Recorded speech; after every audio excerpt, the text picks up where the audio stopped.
რადიკალების და მათი მხარდამჭერების თავდასხმის ობიექტი ამჯერად ამერიკის შეერთებული შტატების საელჩოა. მას შემდეგ, რაც საგარეო საქმეთა მინისტრმა და ამერიკის ელჩმა საქართველოსა და ამერიკის შეერთებული შტატების თანამშრომლობაზე და პარტნიორობაზე ისაუბრეს, წყობრიდან გამოსული რადიკალები ღირებულებებში მთლიანად დაიკარგნენ.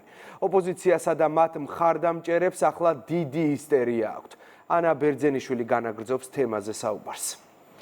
რადიკალური ოპოზიცია და მისი მხარდამჭერები აკრიტიკებენ ყველაფერს, რაც ქვეყნის ინტერესებს ემსახურება. ანტიქართული და ანტისახელმწიფოებრივი განცხადებებით გამორჩეული ჯგუფები ამჯერად ამერიკის შეერთებული შტატების საელჩოს თავს მხოლოდ იმის გამო დაესხნენ, რომ რობინ დანიგანი საქართველოს საგარეო საქმეთა მინისტრს შეხვდა. სახელმწიფო გუნდისთვის მსგავსი აჟიოტაჟი ხელმოწარული ოპოზიციის ხელწერაა.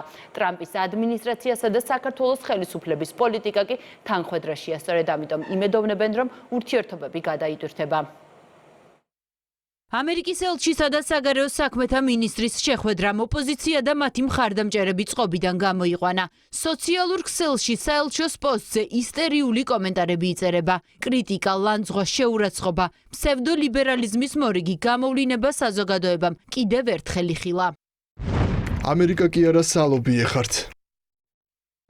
ამათ დედებს ამერიკის შეერთებული შტატების საელჩო უკაცრავად. თქვენს კაი სამარცხვინოები ხართ.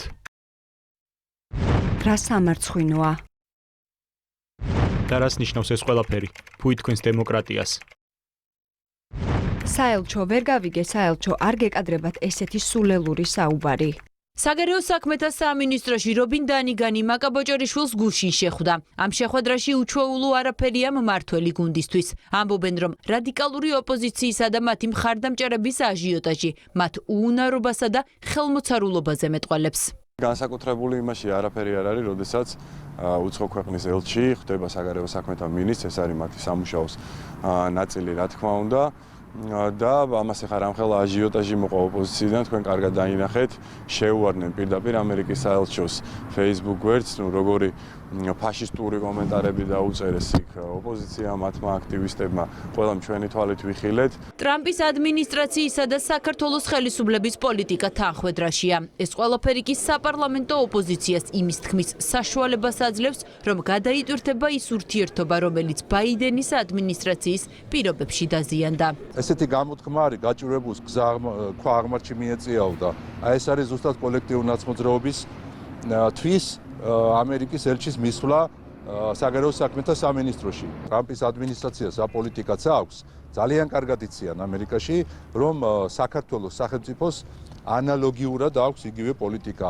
ღირებულებებთან დაკავშირებით, პარტნიორობასთან დაკავშირებით, მშვიდობასთან დაკავშირებით და შესაბამისად ბუნებრივიც იყო ის, რომ შეერთებული შტატების ელჩი ზუსტად გზავნილებს ეთყოდა საგარეო საქმეთა მინისტრს. ბოჭორიშვილს იმასთან დაკავშირებით, რომ გარკვეული რებრენდინგი უნდა მოხდეს, აღდგენა ურთიერთობების, რა თქმა უნდა, რაც დააზიარა ბაიდენმა.